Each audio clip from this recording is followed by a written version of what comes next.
and your power, your strength, Lord God. And I thank you and I love you and I want you, God. And I do this for you, Lord. Nothing of me. This is your channel, God. I can't, you know me. If it was me, I wouldn't say nothing. If it was me, and I pray if there's any of the scripture you want me to quote, that you bring it to my mind, God. And I just pray that if it reaches just one person, God, I pray that it helps them, encourage them, or whatever it is that you see that they need, God, because you're powerful. You know, God. So this is me putting my feet on these waters. I'm going to cry a lot, but help me to stay focused and what timeline and what I need to say. God, I trust you. I trust you, and I pray that you put a bubble around me, protect me, and that nobody disturbs me, God, as I do this testimony, God. Lord, I also pray that you protect my family while their vows spending quality time with each other, Lord God, for you are awesome. You are great, Lord. 2 Timothy 1:7, for God hasn't given us a spirit of fear, but of power and love and of a sound mind. God, with you, through you, I got this. And I thank you, Lord. In Jesus' name, amen.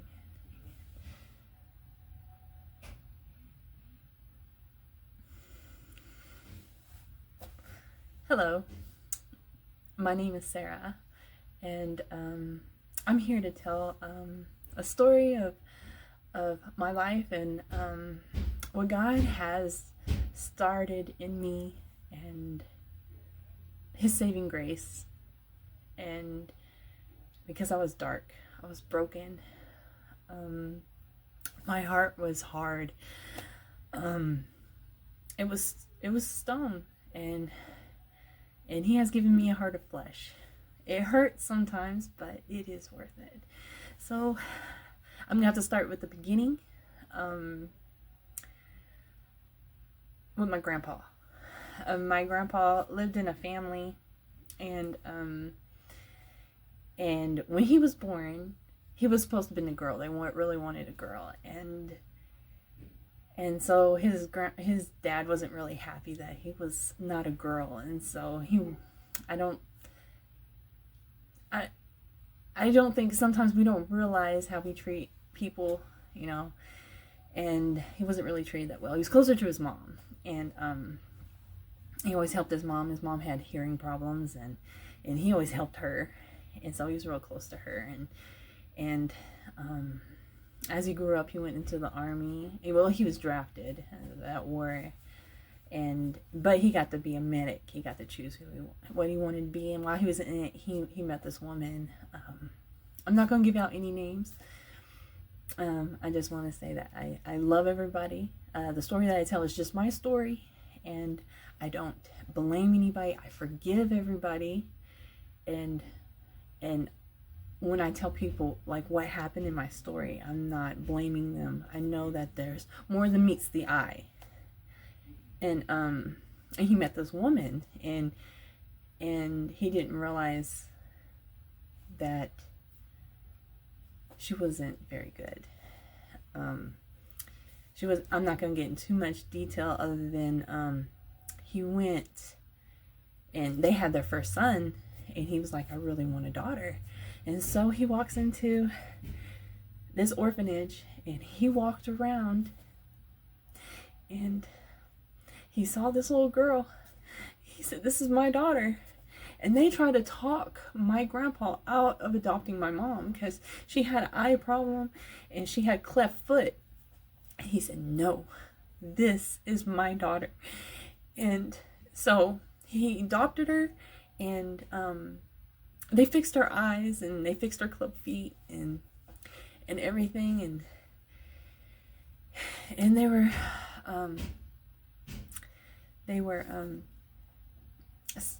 married and everything. And then some things happened, and it revealed to him that she wasn't a very good person. But we're all not good persons, but really hurt him, and this was like in the 50s or the 60s, and so when they divorced, the mother automatically got the children, and and my mom was like really abused, like everything. Like she told me like one time that one of the men that her mother was with, her adopted mother was with, was so angry with her. She was little. I forgot how old she was. And grabbed her arm and pulled her, yanked her so hard it broke her arm. I'm not sure where. And some other things that should have never happened to a child happened to a child because it happened to her. And so it was that ugly cycle that happened. Like she was sexually abused.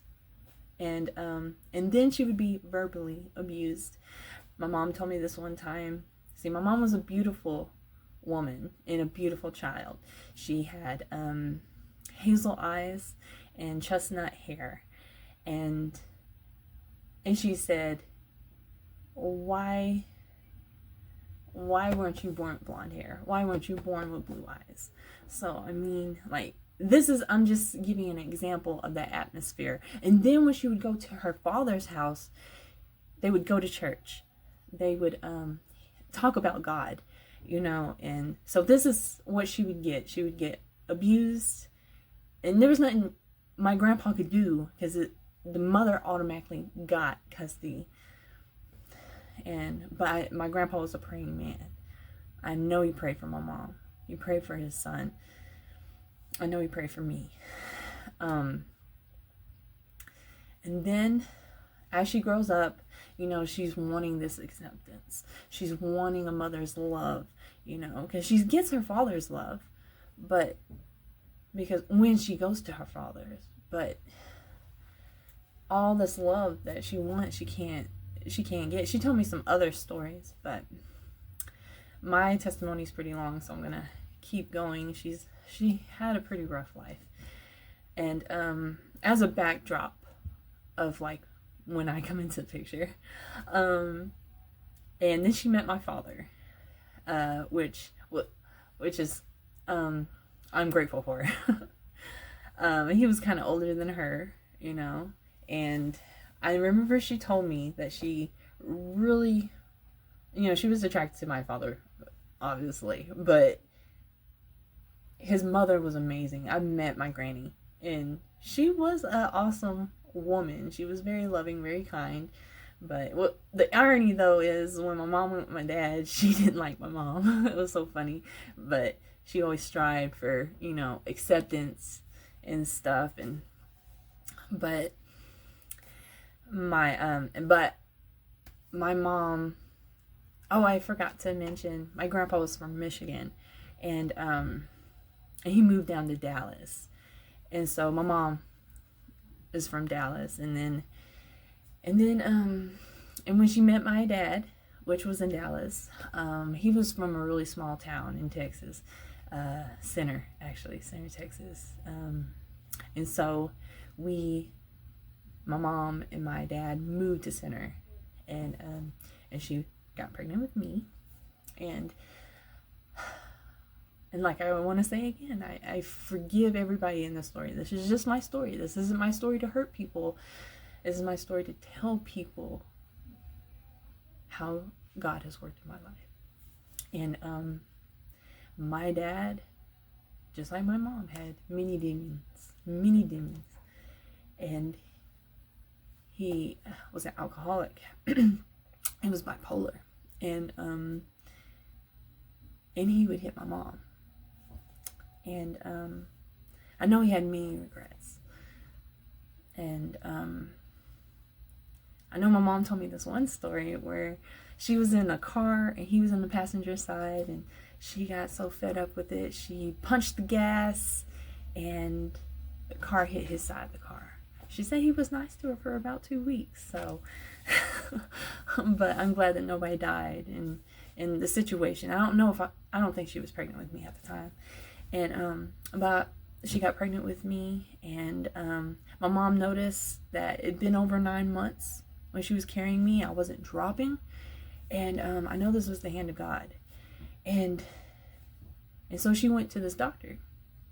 His last name was, it's Dr. Hooker. And he said, you know what, we're going to do a C-section. And he did and this is in the 80s. So that's scary in itself. He did a C-section. And it turned out that like the umbilical cord was wrapped around my leg, wrapped around my arm, wrapped around my throat. I guess I was doing like a little dance, trying to dodge those punches. but God saved my life through that doctor, and praise God. And then on a side story, the exactly same town, exactly same doctor, exactly 2 months later, my husband was born. Saved his life too. That was God right there. And I was born, and it didn't get any better. And I think with my mom, even though I was born, and so she said the last straw was when I was like really little. I was finally pulling myself up, and I picked up a lighter and I put it in my mouth, and my mom said that he hit me.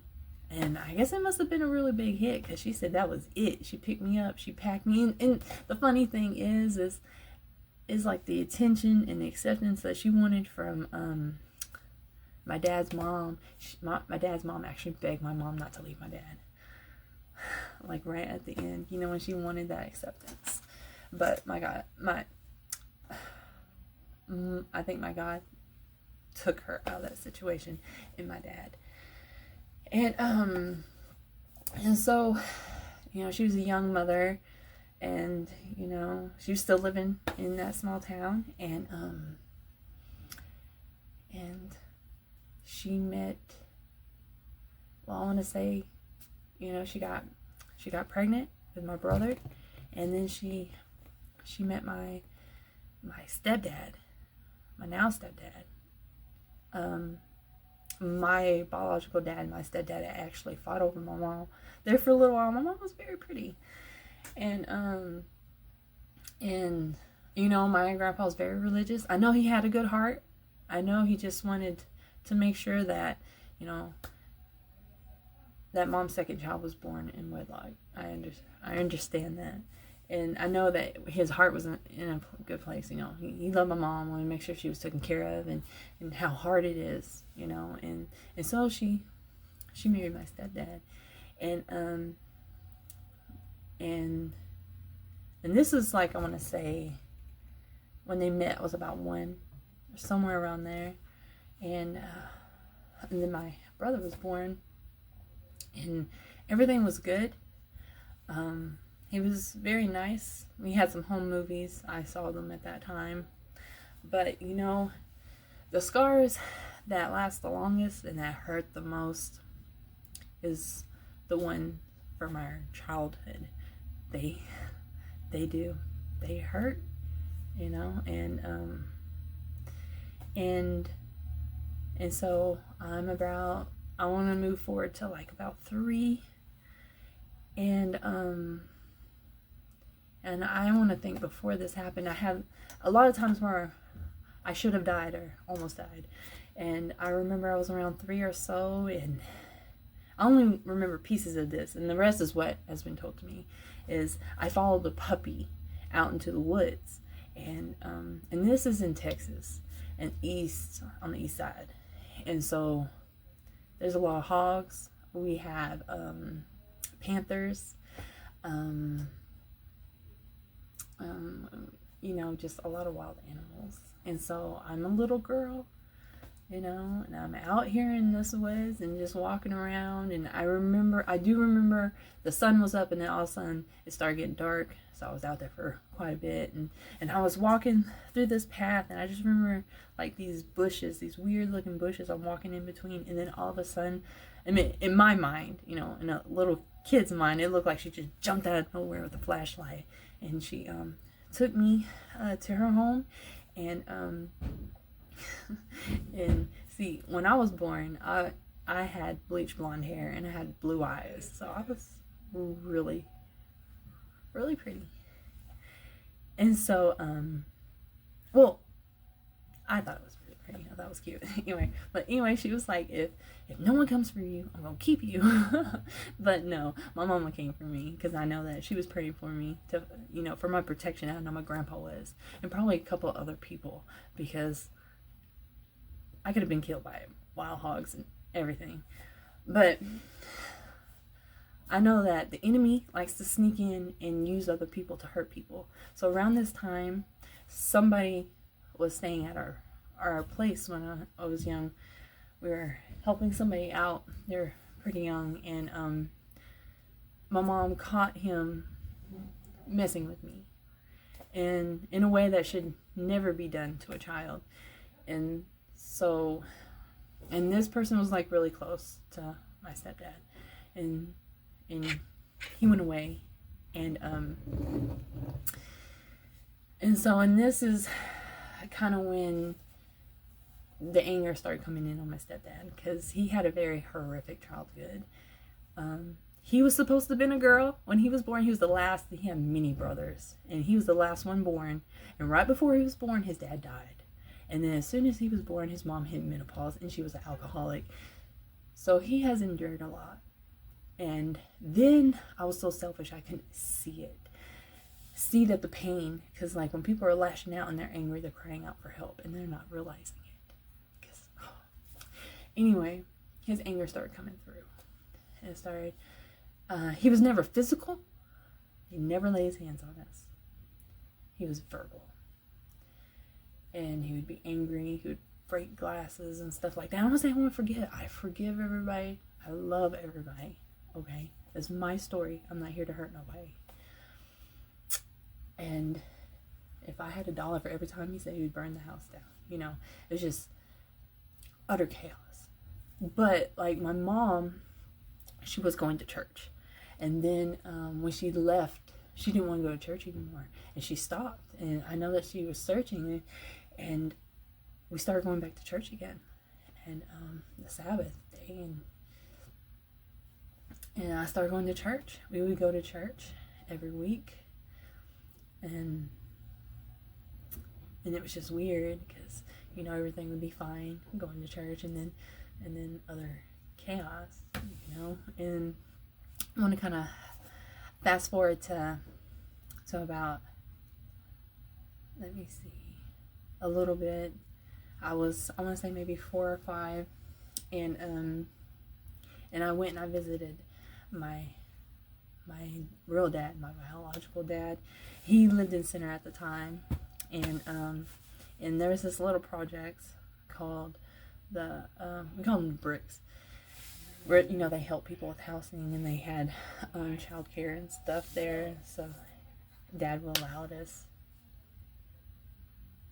allow me to go there, my mom and stuff, and he had a girlfriend there, and she had a boy. I don't know how old he was, but I don't think he was that old. But they went to bed and they left me alone with him, and he did things. I just remember bits and pieces of it, but I forgive him, because like these things are taught.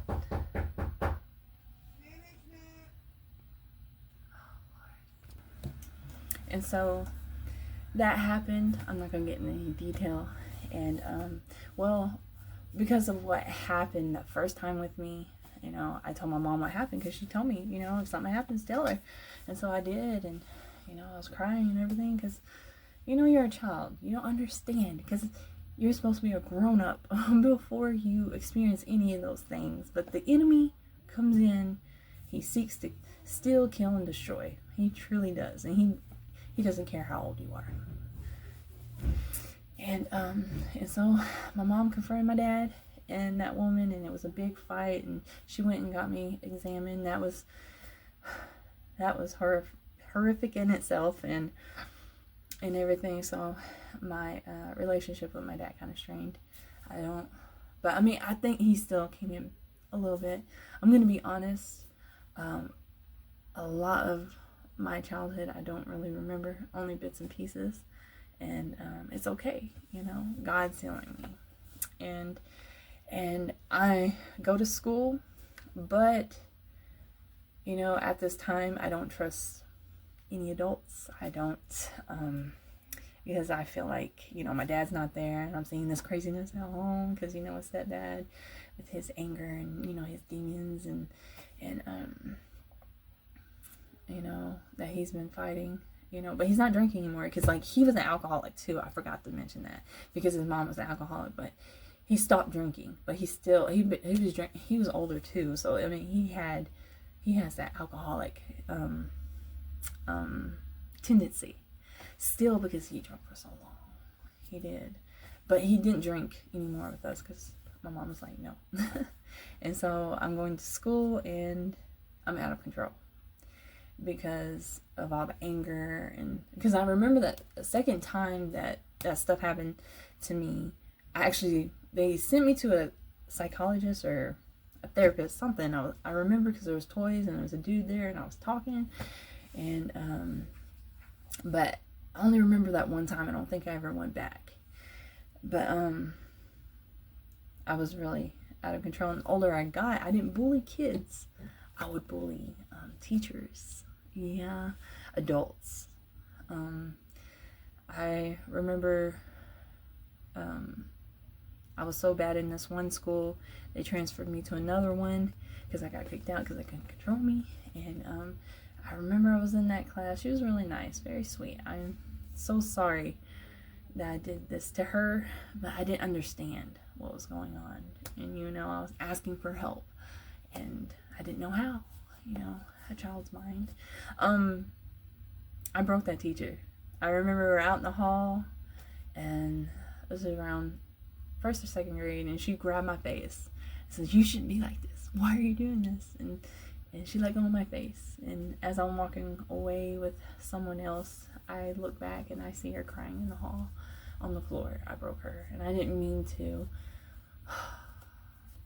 I'm sorry if she ever sees this. And I think that was a change for me. After I saw her breaking down in the hall, I actually got transferred back to my old school, and I was good because I think it was a pivotal moment for me because I didn't want to be that. Because that's what I did with all the other teachers I had in the school that I was just a little terror. I apologize. But I didn't realize it was abandonment issues and stuff that was building up in me. And as I got older in that school, I didn't like learning. I didn't like school. And when the test came, I just just on all the tests. But I did have a little bit of a catching up. I was behind on my reading. And so this is in the 90s. And they really didn't have, the programs to help kids and stuff. And so they were supposed to put me and do what was it called? Hooked on Phonics. Never did. It was like you sound out the word and you spell it how it sounds, and not every word is spelled how it sounds, and so my mom was pretty upset with that, and she pulled us out of school. And she did some one-on-ones with us. I was reading a little bit better and stuff, and then we were living in a little white house. It was like 1 bedroom. Me and my brother were living in the living room, and my mom wanted an upgrade. And my stepdad worked at this place for a very long time. He had some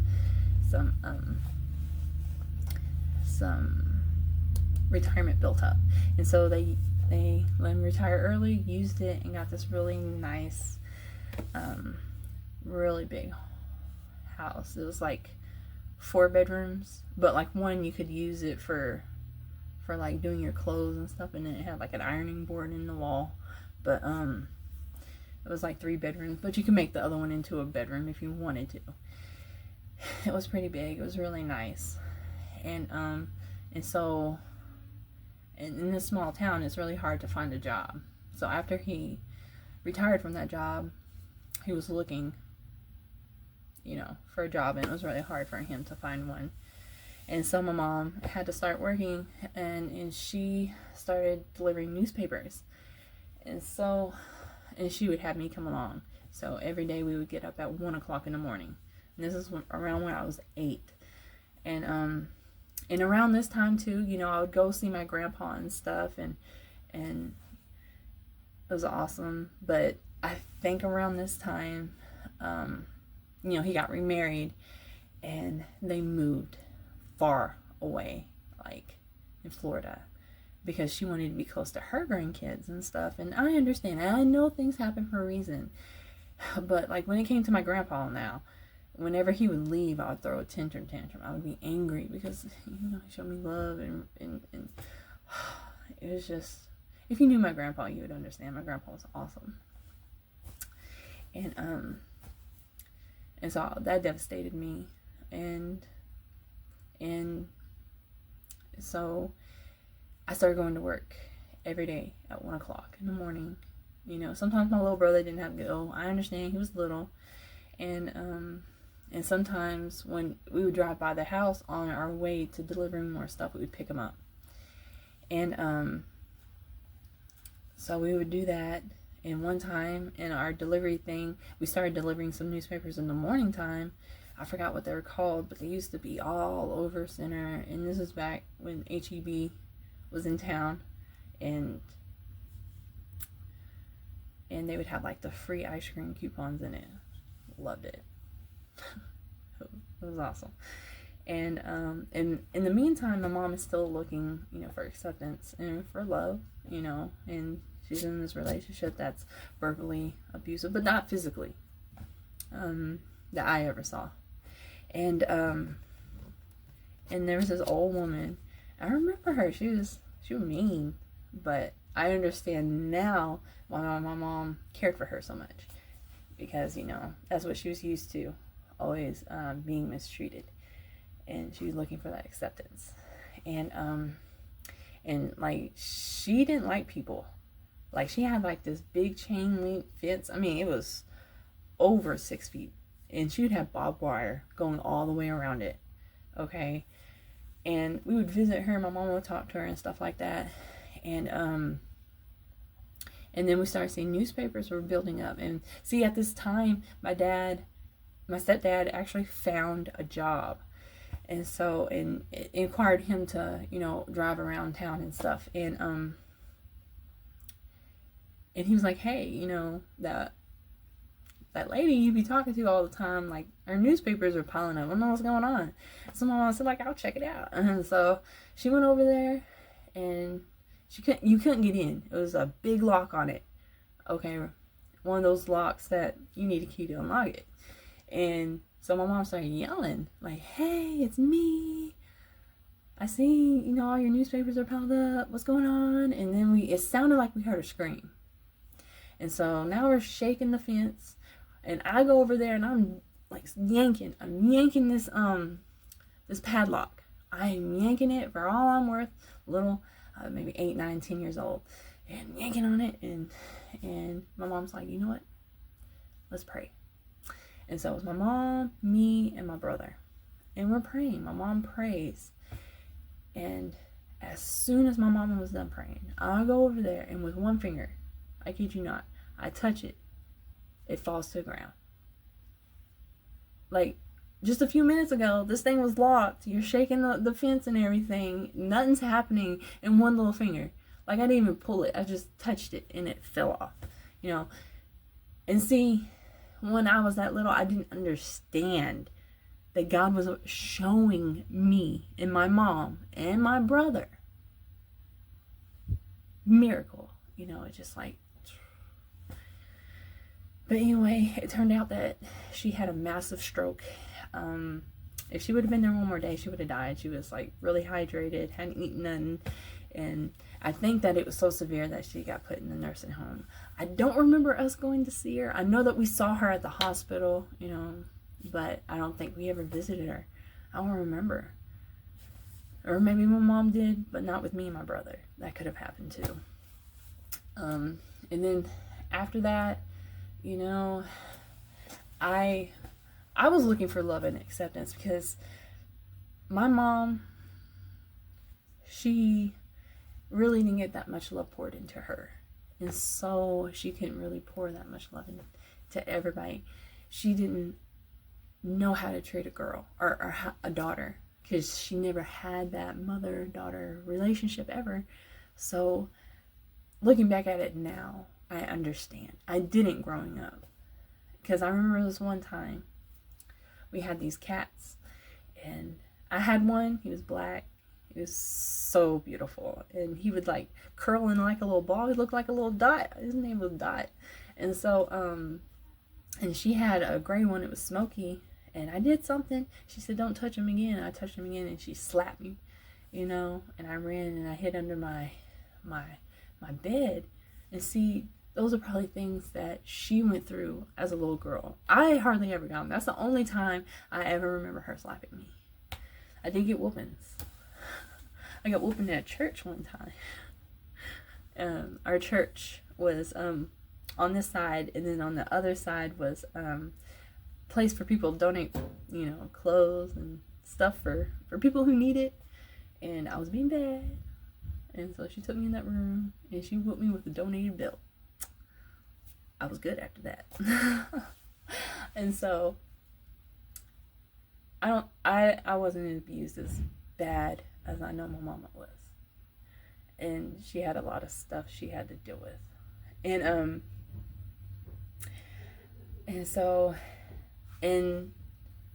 we kind of slacked on schooling.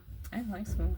I did whatever I wanted. I stayed up late, played video games, watched whatever I wanted, And in this process, from school, I had this friend, and I would stay at her house, and I don't know what was going on there, but I think she was missing some love and some affection too, and we started watching porn, and it was like, HBO late at night, and, Cinemax and all that stuff, and stuff that we should have never been in, because that in itself causes trauma. We're not meant to watch stuff like that. It causes damage, and definitely in a child. And I remember her calling me one time. It's like, "Hey, I actually saw, a full frontal of a man. I wish you would have seen it." And it's like, I look at it now, and it's like, we need some help. But I would go because, it's the only friend that I had, because I'm like homeschooled, and like I go to church and there's kids at the church, and there's girls there, but I never got close to them. I don't know why. I'm very awkward. I'm gonna be honest. Awkward. I'm an introvert. Awkward introvert. So, this right here is the power of God, because if it wasn't for Him, I wouldn't be talking about it. So, but I'm going to church, every week, and then I go home, utter chaos, And so I think this is normal. I don't know any better. I see my friend, the way she lives, but, I saw a couple fights there, and I'm just like, I always, thought that when you're around other people, you're nice. You have this facade on. And so I thought everybody was like that. And then when you get home, it's like, and I'm going to try to go as quickly as I can. So much. I want to fast forward to when I started hitting puberty. I really started getting depressed. I really started watching it. Well, not around that time, but like around 14, I got introduced to anime. I liked it, like Inuyasha, Yu Yu Hakusho, Cowboy Bebop and stuff, and I really got lost in it. And then I got introduced to RPGs, the original ones, the turn-based ones, the Final Fantasy, Legends of Dragoon, anything I can get my hand on that was turn-based, and they had an awesome storyline because I would get lost in fantasy. And this is when I started doing building like fantasies in my mind, a little bit around this area, definitely in Washington and stuff. So I would like make a world that I liked, I can control, and I would go in, you know. I did that, and I was always quiet. Like whenever I would ride in a car, everybody was like, "Wow, you're some good kids." Like this is peace. Like when we drive, it's peace. It's the only peace we really got, you know. And I love it. Like even, you know, my husband would be like, I'll be driving, it's like, you don't talk. You know, it's like just like looking out the window, thinking and being myself. I've always been like that. And so I started doing that. And even though I was going to church, I was hearing, you know, the word of God. I was singing the songs. I was didn't really read that much. But I do say, you know, if you have kids and you're reading, let your child come in. Let them read with you and pray with you. Because I know my mom was praying, and I know she was reading and stuff, but she never did that with us. When we would pray, it would be like before we ate, and like we never really ate at the table. The only time we ate at the table really were special occasions, like Thanksgiving, Christmas, stuff like that. And so I'm like that, and then I get, you know, introduced to Evanescence, and I started listening to rock, pop, the 80s, and country then, because 90s country was country, and, you know, so I grew up in that kind of era, so I listened to country then, but it started getting dark. I would Slipknot, 3 Days Grace, Breaking Benjamin, stuff like that, and I started getting super depressed. And I was always but when I was around 8 years old, I would always be left home by myself. Sometimes I would wake up and there'd be nobody in the house, and it's okay, you know. I understand. And but one time was terrifying because like my dad, he was married before he married my mom. My stepdad was, and he had some he had some children with the ex, a lot of them,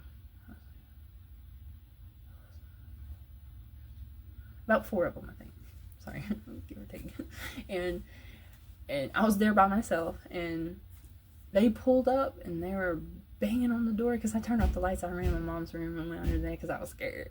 Because I know that they were kind of jealous because I had their dad in my life, but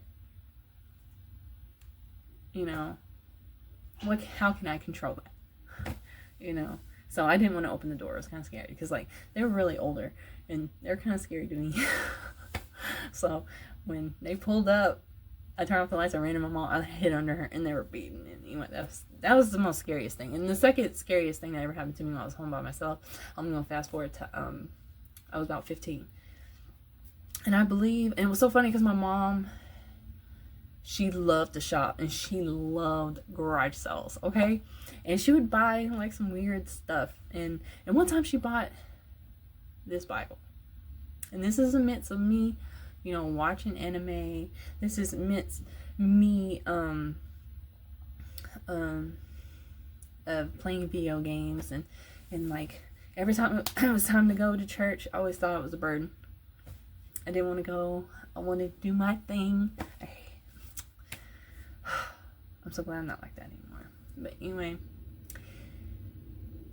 she bought this Bible, and it was a 70s Bible. It had cuss words in it. It was like this crazy. And so I was reading it, okay? And and I think I was praying here and there. I'm not really sure. I think I was just reading that 70s Bible. I don't recommend it. It had the 70s slings and cuss words. I'm like, And anyway, I was about 14. I think I was 15, going on 16, somewhere around there. And I was home by myself. We had a lot of dogs, okay? We loved dogs. We would take strays all the time. My mom loved animals. We had cats. We had maybe 3 or 4 dogs, and I know we had a lot of cats. And the dogs would always eat the cat food, okay? And so my stepdad built like this thing. It was like 5 foot, maybe almost 6. It had to have been 5 because I could dump food on it. 5 feet tall, and it was just like straight long legs and just the top. and it was on the back porch. And then, but he had this piece of wood, and it went across, like, it leaned on like the porch post, and so it stood straight up, but it was long. It was about 4, 5, no, it had to have been about 3 feet, 3.5 feet, where it just leaned that way. And so what I would do is I would step over it and pour the cat food. Okay. And before I tell you what happened, there was a stray dog. Everybody called him Runt, because like he looked like a full-size dog, but he had like really short legs. And like he was one of my favorite dogs, because like when he went to play, he would like get down onto his front feet all the way out, extend, and then he just looked like he was smiling real big. And so I called him Rascal, because I'm like, you're just being rascally, a rascal, and he was a really sweet dog. I know that God can direct, certain animals to you, I think, because God's plan is perfect. And so I went out, I was by myself in the middle of a small town. And so I went outside, and because it was time to feed the animals, and I went to dump the cat food. But before I did, I saw Rascal. He was at the end, and he was just going crazy. I had never seen him like that, like barking, jumping, and barking, and going all over the place. I was like, what is he doing? I was fixing to step again. I was like, well, let me see what he's doing. So I walk around, I look over, and there's this rattlesnake. I think it's a diamondback. Like, I didn't really look at it that long, because I ran my happy butt back inside, okay? I was so scared. Like, I leaned on the door, and it's just like, because I almost stepped on him. Like, if he wouldn't have been there, and if he wouldn't have been acting up, I would have stepped on that snake, and I would have died, because my small town had a hospital, but it wasn't a hospital. Like, I would have died, and that was God. And I was like, so scared, but God is good. And eventually, going to church, I get my first real Bible. It was a King James version.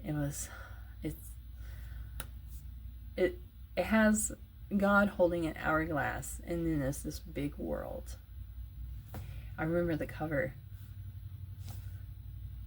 And see, I was in, that dark music, and then games, and the anime. And like one day I was washing the dishes, and I'd be, so depressed, and I picked up a knife, and I had I want to die. And so I started to cut myself, but it hurt. I was like, oh, this hurts. I don't want to do that. And I didn't think of anything else, because, pills and stuff like that don't hurt. But what I did is I started dying on the inside.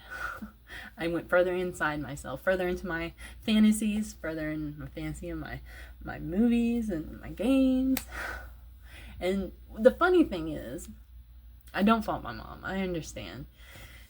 She asked my brother, she was like, is Sarah depressed? Because I heard this from my brother, and he was like, I forgot what he said his answer was. He don't remember.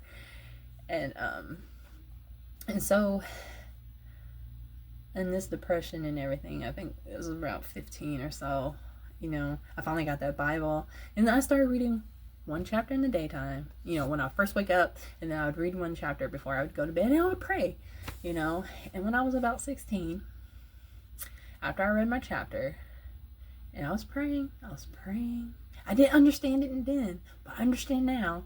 I had this overwhelming feeling to forgive my biological father, because he wasn't there, because like his aunt always made sure that he came and saw me, or she would come and get me, and she lived in Dallas, and make sure that he would come spend time with me. But after she passed around when I was 8 or 9. I don't really remember that many. I remember I was around 13 or 14. My uncle's son died. He died real young. He had leukemia. It was very sad. And I went to the viewing, and my biological father was there.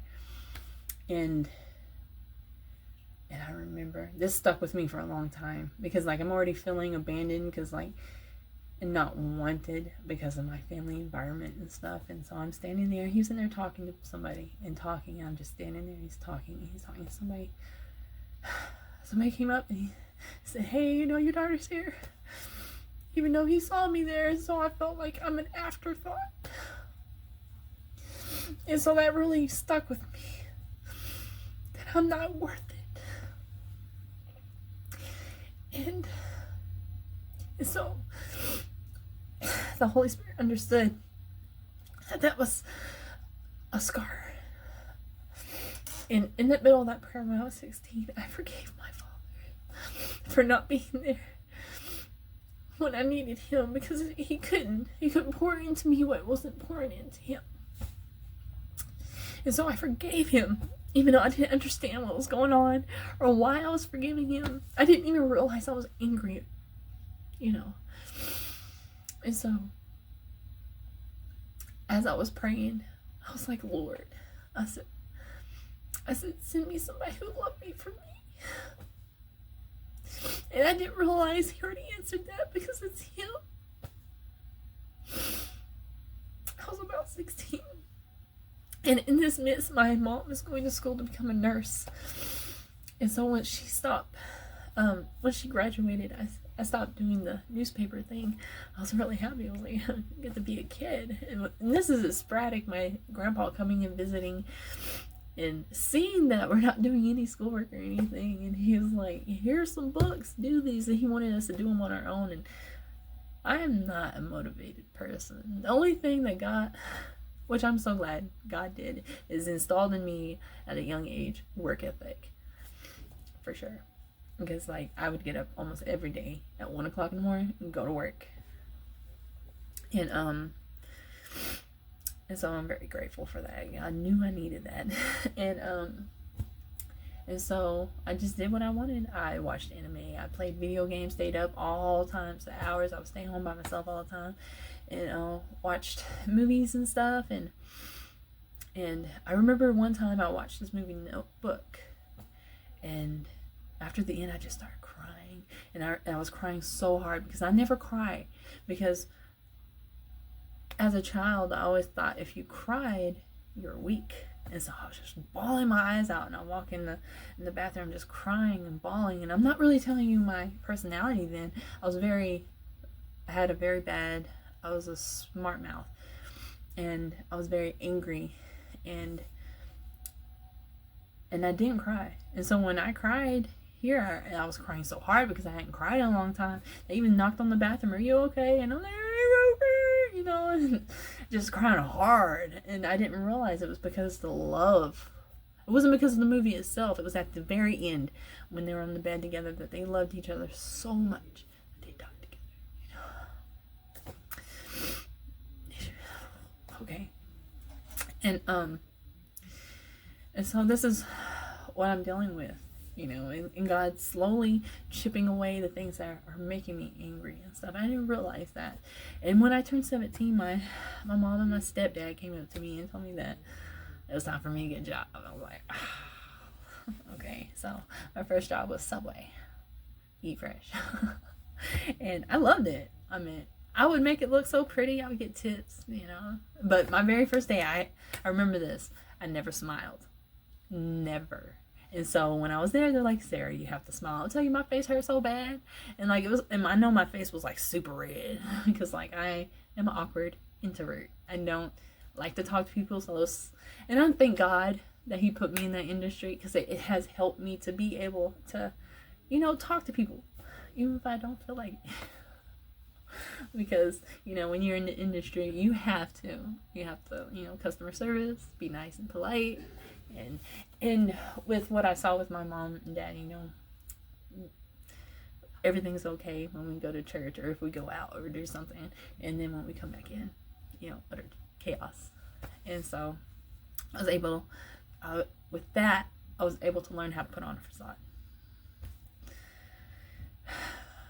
to mask the hurt. And and the pain. Okay. And so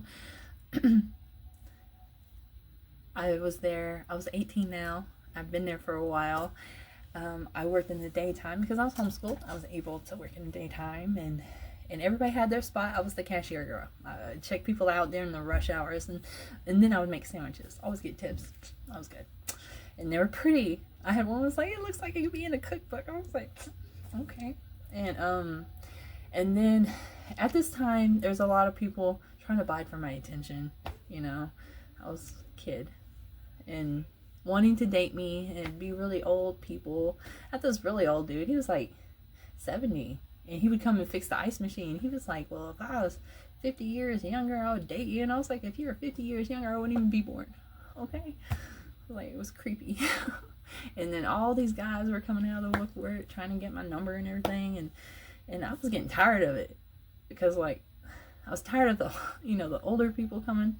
And so this man walks in, and he's in a Tyson uniform and a hat, and like, it was a Subway slash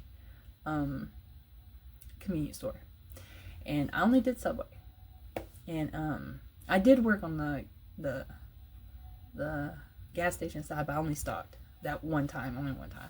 And I was sitting there, and I saw this man walking towards me with this soda, and I said, sir, I'm sorry, I cannot check you out because I only do Subway. And he was like, no, you know, like, I'd like your number. And I was like, and this was back when track phones first came out. Okay, when you first got a first track phone, they gave you 10 free minutes. Okay, and I was waiting to get paid to put more minutes on there.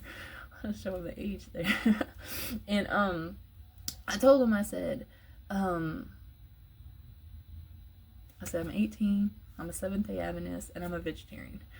And he was like, I'm 18 too. I don't know what them other things are, but can I still have your number? And I was like, well, because he looked a little older than me. Like, I thought he was in his 20s. But he's always kind of looked older than, you know, he's a handsome man. And so I was like, okay. And I gave him my phone number. I gave him the track phone number because I wasn't going to give him mom's number because my mom would not have liked that. Because she tried to set me up with people she liked and wanted me to be with, like this Pentecostal man. And I wear pants. I wear dresses now. It took me a long time. God has worked on me. But I hated skirts. I hated shorts. Like, I hated shorts so much. One time I wore shorts and they went out to eat. I sat in the car. It was hot. I sat in the car the whole time until I got done eating. Because I could not, because that's how my depression and my anxiety and my self-image was so warped. Like, I cut my hair short when I was younger because I thought I looked like a boy. But I'll get into that in a minute. And so I had severe image issues at a young age because of what happened, the scars that carry with it, and then like the scars upon scars, and then trauma, and, you know, life. and so he asked me out. Well, I gave him his number. And he thought, because I told him, I said, wait till next week to call me because I only got 10 minutes. And he thought I was lying. And so I think either the second or the third day, he came back and he bought 5 sandwiches. He had a big family. There were 6 inches, thank goodness. And then I told him, I said, why don't you come back at 5? That's what time I get off, and we'll talk here. Because, you know, I was scared. Like, you trying to kill me? And so, and my stepsister worked at the Subway, and I told her, I said, hey, if my parents call, I'm working over. Dad. Anyway, we sat and we talked, and I decided, hey, let's eat. Like, right next door used to be a Pizza Hut. We went over there, and we bought it. We ordered a cheese pizza, and he only had checks, and I paid for it because I didn't think they took checks. And so after that, we started dating every day. I think the third date, I finally told my mom, and I told him I'm dating this man, and I want you to meet him. And And I will tell a little side story because my husband's gonna tell his testimony too. He said 3 days before he met me, he prayed to God to send him somebody, because like everybody was coming out of the woodwork to get my husband, well, him at the time, and they're all older women too. I was like, I don't know, so weird. But and while we were dating, I would have women like knew that we were dating, and I was standing right there like touch him and try to hit on him and make sure I overheard that, oh, I'm gonna get him, and I'm like, he's dating me, like, calm down. But I mean, he never had anything to do with him or anything. And so we started dating, and you see, I was praying and I was reading, but when I met him, I looked at him as if he was gonna save me instead of God. And so we got married. Well, we were dating 3 months. 3 months, and we got engaged, and 3 months later we got married. And he joined the army. So when we got married, it was the Justice of the Peace. I loved it. It was nice. It was intimate. It was just me, my husband, my family, and like my mom, my dad, my stepdad, my mom, my stepdad, and my brother, and his mom and dad, and his grandma. His grandpa wasn't coming. He was like really close to his grandpa.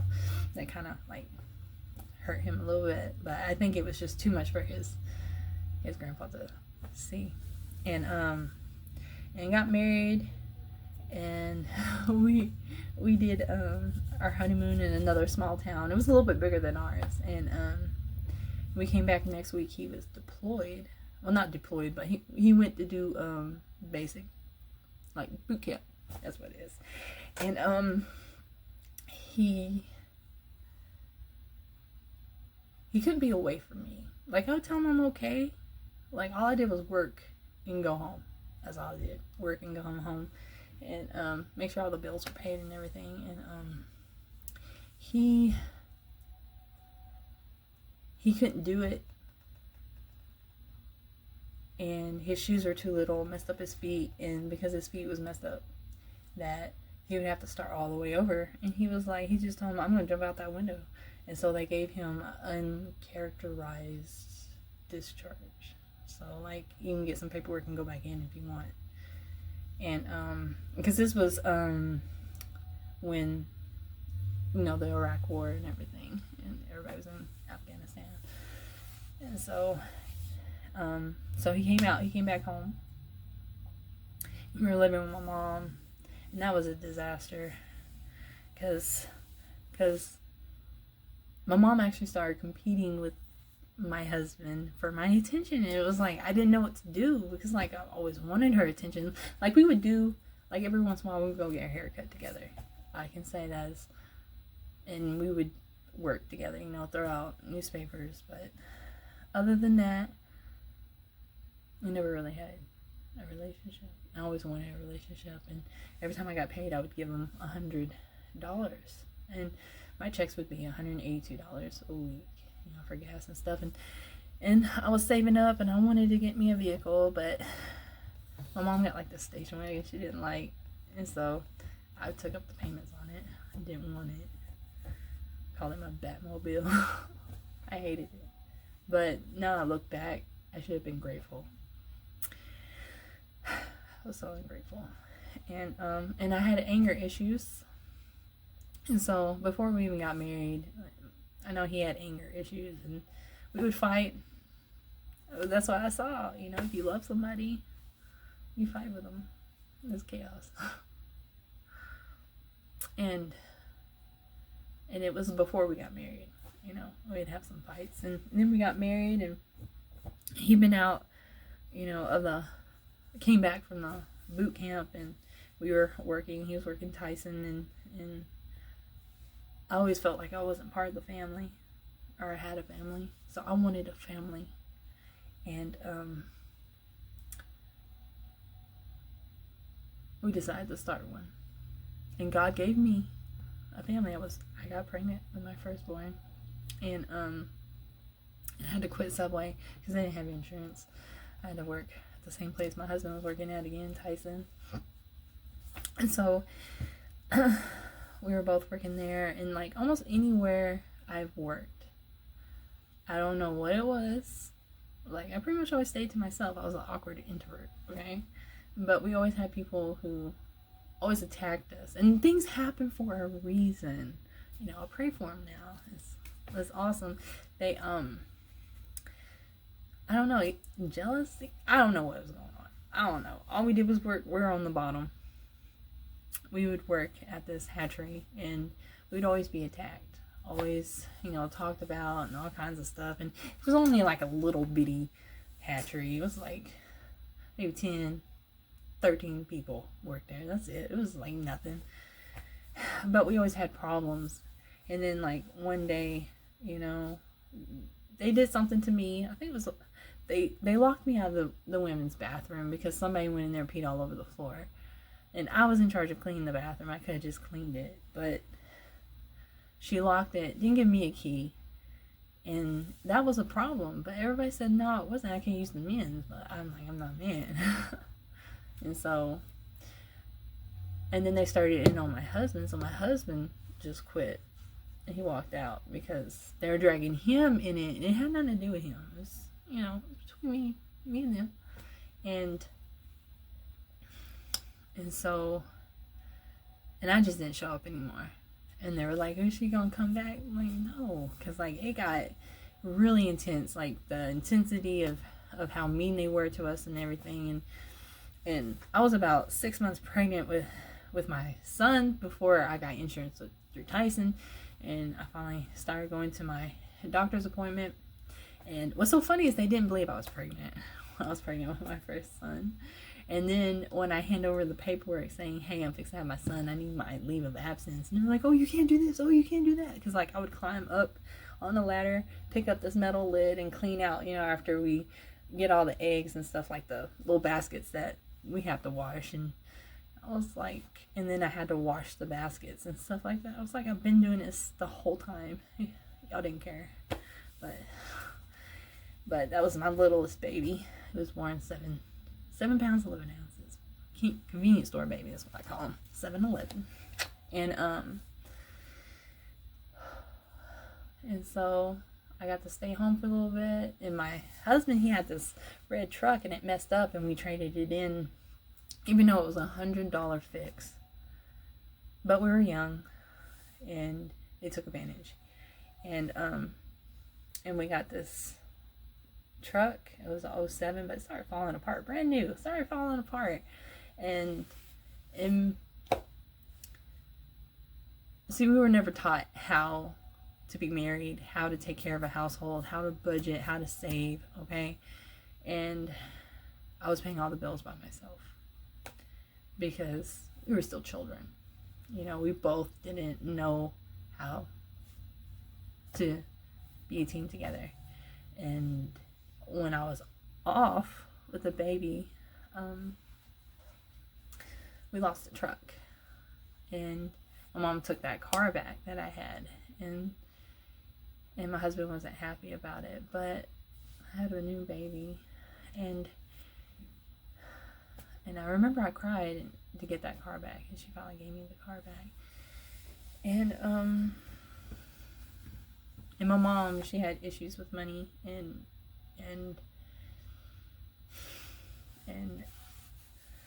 stuff. And so when my husband went to the Army, she upped how much I paid her. And it turned out, I found out later, after they gave us the car, when it was kind of like messed up, that car had been paid off for a long time. And it didn't have no insurance. But I forgive her, you know, because, you know, I was giving her that money because I wanted love. And then, and I also had like when cell phones finally came out, you know, with stores like Cellular One, I had everybody had a phone. And I want to say before then we were going to church, but my son, you know, he couldn't be still, and when I would lay him down so I could just sit, because like they had a baby room and listen, he would scream and holler, and I couldn't I couldn't control them. And my husband was somewhere with all the men. And I went in there. I said, "Hey, I'm ready to go." And he said, "No, I'm not. I'm not ready." I said, "I need some help." He wouldn't help me.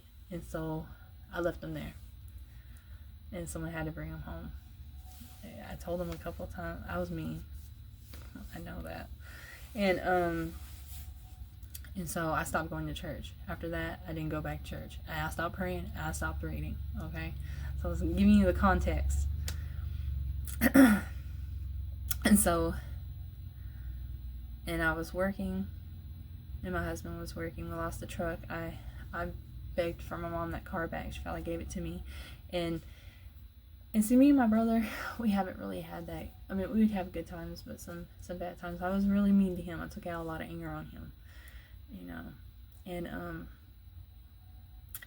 And he got closer to my husband than he was closer to me. And I had the, cellular one, the plan. Everybody had cell phones, like me, my husband, my mom, my stepdad, and my brother. And I was paying the cell phone bill. And I remember one time that really hurt me is when I just had my baby and my mom asked when I was going to start paying the bill again. And I was like, I can't right now. But anyway, that kind of hurt me. But my brother, he discovered he had internet and was looking at stuff he couldn't. And this is the flip phone, look at stuff you're not supposed to look at, you know what I'm saying? But like, I didn't even see how you could see what it was. But anyway, we got our bill. That bill was $800, and this in like 5 lines used to be like $150 some, I remember. And the bill came in at $800. Okay, and I asked my husband. I said, "Hey, can you talk to my brother and ask him, is he gonna help me pay this?" Because it was his phone, because it tells you the phone number, and I knew his phone number and like which phone it was, and he didn't realize it. But the minute he told my husband that, he said, "I'm not gonna pay it. It's not my credit. I don't care." He was dead to me. I shut him out. I killed him in my heart. And I never talked to my brother again. I have now, but then, he would always go through my husband. If they wanted to know anything about me, they would go to my husband, and it was funny. And so we had Christian, and since we didn't work at Tyson anymore, I started working at Taco Bell, and I was gonna work in the little town I was at, but they weren't hiring, so I went to the next town because Larry's parents gave us this piece of land that had like a little bit of a well on it. We really needed a new well, and so we used the land as a down payment to get a trailer. And this was before, the housing crisis, before everything just popped. And and so I went to the next town because like where I was living, it was like same amount of distance from my hometown to this little town that's over here. So I started working there, and I met this person. I don't want to give any names, but I'm going to call her Miss C. Miss C was just, you just be around her. She'd make you feel, welcomed and accepted, and she's just an awesome person. If you met her, you would know, like, everybody loved her. Everybody loved her. And see, I'm living in darkness now. I'm not praying. I'm not reading or anything. And she said the first time that she ever met me is the store I was working at was a really bad store. We didn't have enough people, but you had to make times, and drive-thru was always bad. And I think I was closing that night because at first I was just a regular employee, but my husband lost his job, but he was getting unemployment. So they've been wanting me to step up in a management position, and I was like, nah, I ain't doing that. I don't want that. But when he lost his job, it kind of forced me to. And so I was a shift manager at the time, and I came in, and I saw that the drive-through time was kind of high, and the area coach, just gonna call him area coach, and he said, hey, look at the time we got you. I said, oh, that's awesome. It was horrible. It was like 3 or 4 minutes. And so I went down, I sat down, I started doing my paperwork, because you had to go count your product right when you get there, do a shift change. And she said, like, once you did that, I was like, you were really cool. I was like, okay. I was just a real smart. I didn't realize how bad my mouth was.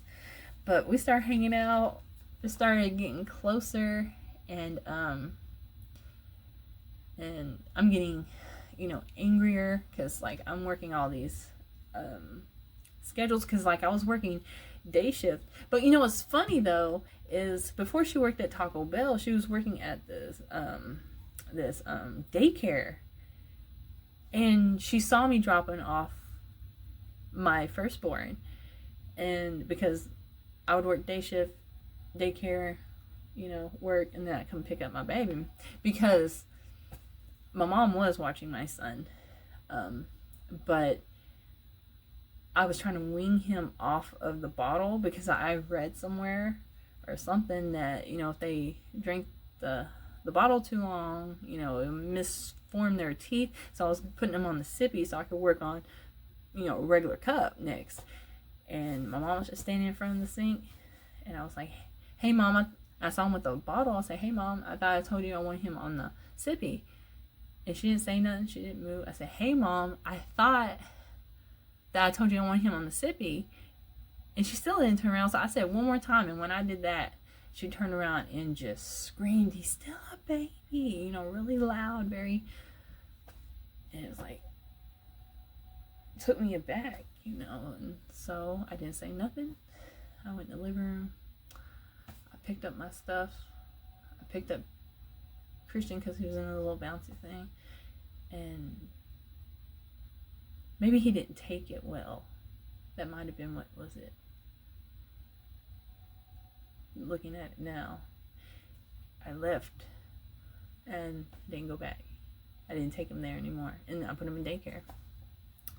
And so she said she saw me there. I thought that was cool. We would talk, we would hang out, we would have fun while we were at work, and we started hanging out outside of work. And it was the first time I smoked weed.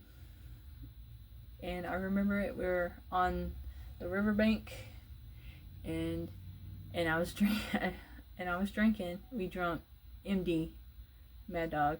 It was the blue one, and I drunk it, and I smoked. And it is the water and the waves. I just felt like, wow. And so I fell back. Well, I didn't fall. I was sitting, and so I just leaned back. And she was like, "Are you okay?" I was like, it's hard to look at that water, when you're drunk and high. And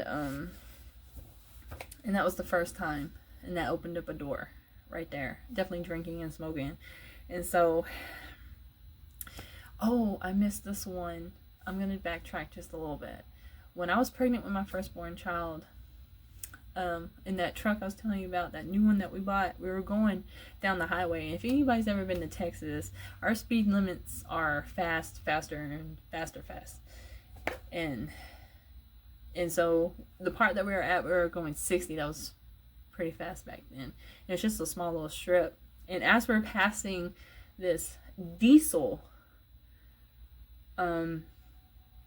this metal thing come flying out. It hit the road right in the center of it, and it was going so fast we didn't know what it was until after it was over. It came flying. It hit where the light is, the headlight, and then as soon as it hit it, it bounced and hit the rearview mirror, and then it bounced and hit the back of the back of the truck, like where the tail is on the side where the tire is, but like right above that or a little bit further down. And we pulled over. Diesel pulled over. He told us it was the drive shaft that came out. And I tell you, if we were going 1 mile an hour faster or 1 mile an hour slower, that metal thing would have came through the window and killed me and my firstborn son. Now, you cannot tell me that that was not the hand of God right there. Because I believe my grandpa was praying for me, and probably even my mom, and I'm not even realizing it at this point. Okay, let's go back. And got introduced to smoking and drinking. And then I wanted to start getting healthy, start exercising and stuff. And I was starting to lose some weight, but like I had this little pooch. And I was exercising, and it wouldn't go away. And it turned out, and it was so funny, we went to my friend's house, she offered me a beer, and I was like, nah, because, like, something's going on. And we got a pregnancy test, and I was pregnant. And my husband was like, and it was raining, I remember, and my husband was like, what? And he went back, and he bought more, and I was pregnant. So my second born, and this was like, about 4 years later after my first one. And now I moved up to assistant in the midst of this. And I was working over 50 hours a week. And I mostly worked nights. And my husband was staying home. And it made enough where it covered everything. We had food. God was always good. And when I didn't have enough money, I didn't realize it. I was still paying my bills. That was the grace of God. I didn't realize that. But I can see it now, because I was like, the money I was making at Tyson, I shouldn't have been able to pay everything and have groceries. That was God. I know it was. He's always been so good to me. So merciful. So loving. Always had a roof over my head. Always had food. And so I had him. And I'm getting angrier. See, the same things that I saw as a child, I would get angry over little things. I would throw things. I would slam doors and just be angry. And I would drop of a hat. I cussed like a sailor. My husband, I cussed him out just all the time. And I was getting to where I would cuss every other breath. Just every other word. I cringe now. Whenever I hear it, I was like, I do an awkward face when somebody says, I'm like, I don't know. Anyway, I'm sorry. Awkward introvert. But, I was getting angrier and angrier. And see, my second birth was kind of scary. Like, my water level was, like, fluid level, not water level, was, like, on the verge of being too much. And maybe too dangerous. I forgot exactly what he said, but I really appreciate the doctor that I had for my second, because like he really took care of us.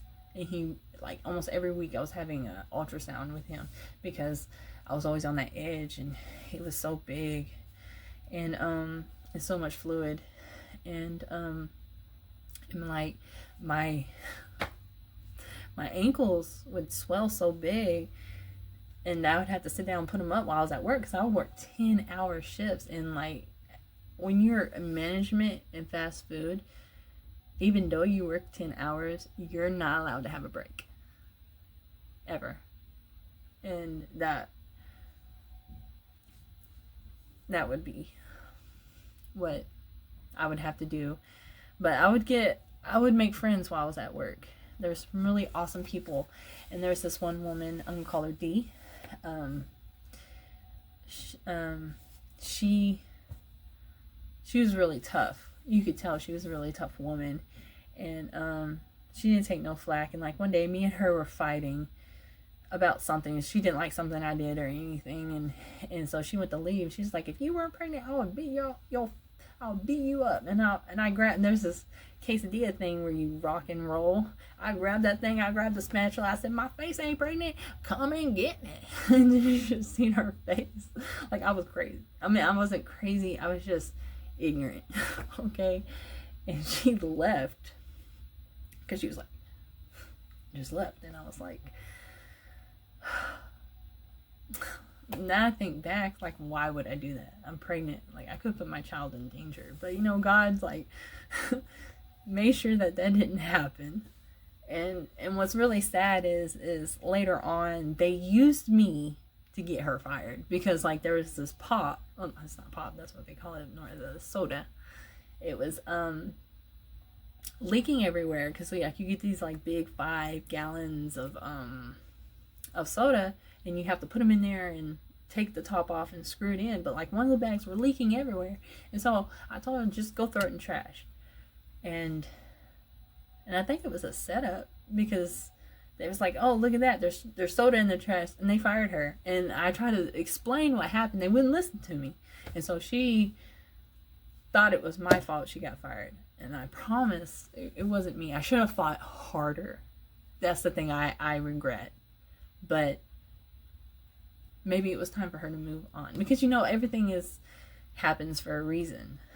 And so, and the birth of my second son was kind of scary, because like the nurse was coming in there and pushing my stomach down, trying to push him down, and I didn't understand what was going on. I was just looking at her like, what are you doing? And she was doing it, and one time the doctor came in, he got on to her. It was like, what are you doing? Don't do that. And then finally it came to the point where it's time for me to give birth, and as I was giving birth to him, his head was huge, and I couldn't push anymore. My mom was there, and I think she started praying while it was happening, because like I pushed with all my might, I couldn't push anymore. And then the doctor was saying, push for you and your baby, and like that was scary. And then he had to get some clamps and had to pull him out. And finally he was out, but that one was really scary. But I made it. He made it, thank goodness. And it was so funny, because my son was born on his anniversary, and we named him. And it turns out we named him the same name of our doctor's son. So it's funny. My son is born on my doctor's anniversary, and he's named after my doctor's son. That's funny, but pretty cool. And so I was still working, and I'm getting angry and angrier, and my husband didn't like me to smoke weed, and he had his own addictions, but he'll have to get into that. That's not my story to tell. And so I started sneaking it. I started getting this like little group of our nighttime employees, and after we was done working, we would go out in the parking lot, we would smoke, and I loved it. I loved the smoke. I did forget to tell y'all, like when I was around 8 years old, I started smoking cigarettes. And this was back when the cigarettes used to be on the outside of the thing, where you can just get your cigarettes thrown on the thing and pay for them. And I taught my younger brother how to steal them so I could have them. And so I was smoking off and on since I was 8 cigarettes. And so in between, pregnancies and all that, I would smoke. And because in the fast food industry, you don't really get a break unless you smoke, because like managers are supposed to check the outside of the exterior of the parking lot. I'm gonna smoke cigarettes, and so that's what I did. And then I was smoking weed, and I was going to see my friend, and when I went and saw her, he would let me smoke, and so I would smoke there, and one time, and then Larry, my husband started smoking with me, and one time, I'm smoking, and I was drinking, and I didn't know what it was then, but I know now.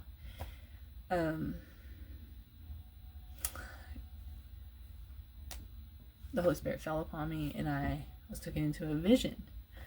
And if anybody who's ever had a vision, you're taken into it, and then like information is automatically like downloaded to you. And I know what it was. We were inside the New Jerusalem as we're being brought down. So it's the third time, the third coming of God. And as we're coming, because like I could see, but it was out of focus. And I praise God for that, because I probably couldn't handle it. But I see a multitude of people who are saved, the saints. And I see like the wall. It was golden. It was like a shimmer. I mean, like it looked like it. Anyway, and I'm looking over the wall, and the people that are all not saved. And I'm looking for a particular person because they took their life. And as soon as that thought hit me, I was out of it. And so I'm just like, I just blamed it on, like, I'm just drunk, I'm just high, I don't know what that was. And to be honest, I kind of pushed it off to the side. I don't remember it anymore. And so in the midst of this, I'm still getting really angry. You know, me and my husband are constantly fighting, but we have times of peace. But they were always short-lived. And then other chaos. And one thing I really regret is my oldest son would come to me and, like, I'm not praying, I'm not talking about God, I'm not reading. And he was like, you know, I want to go to church. And I'm like, what? It's like, I want to know Jesus. And I'm like, what? I wish I would have started going to church. Right then and there, I should have started. But I was foolish.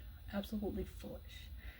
And so I'm on this destructive path. And then everywhere I work, there's always people talking about me, people being nice to my face, but then stabbing me in the back. And you know what I would do? I'm Jonah in the well. I ran.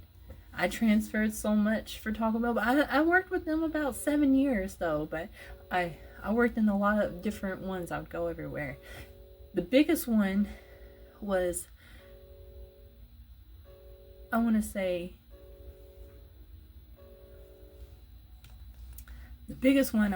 is when I worked in this one, it was so awesome. It was the best one that I've ever worked at the Taco Bell. And it was in Nacogdoches. And it was the original one. Because now I think they have 2 or multiple ones, I'm not sure. And when I got there, I wanted to work nights because I've always worked nights. It's more laid back. If you have a good team, you know, you can get it. And the other one, she didn't want me coming because she always worked nights. But then when she started seeing how I worked and that was cool, she was like, you know, you're awesome. I'm like, okay.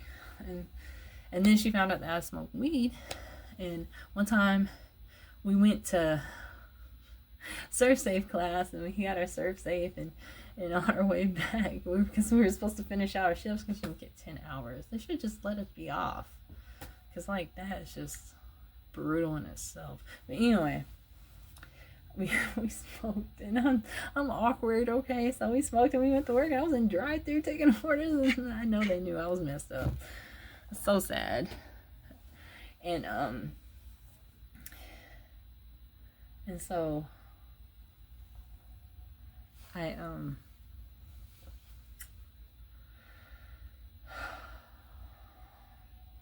was just going down a dark path. But you know, I really love those people. They were